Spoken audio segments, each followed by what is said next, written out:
serve a chance to shine, and through the NPBA, we aim to provide that opportunity. As we kick off this journey this August, it has come together to support and celebrate these amazing athletes who represent the future of Philippine volleyball. Teamwork is at the heart of every successful team sport. It teaches us the value of working together, supporting one another and striving for a common goal. Through teamwork, we can achieve greatness both on and off the court. As founder and president of NPBA, I would like to thank all of the NPBA officials, VMP directors, technical sponsors,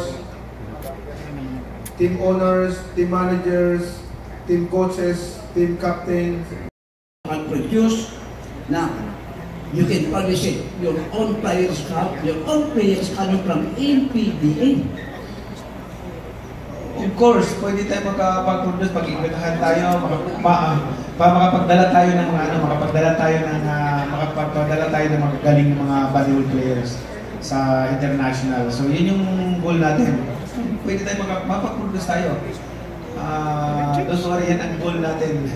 You know, last question. Since this is a grassroots program, okay lang, biburi ko to eh.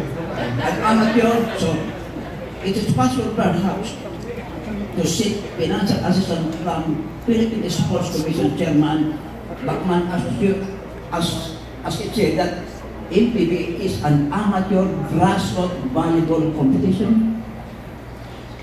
Tama po yan. Ang NPBA, ang goal namin ito, ang intention namin ito yung grassroots level mabigyan ng chance. Mabigyan ng chance at ma-develop yung talent nila. Kasi without competition, hindi ma-develop yung mga grassroots level natin. Kahit mag-training sila iba yung makipag-compete ka.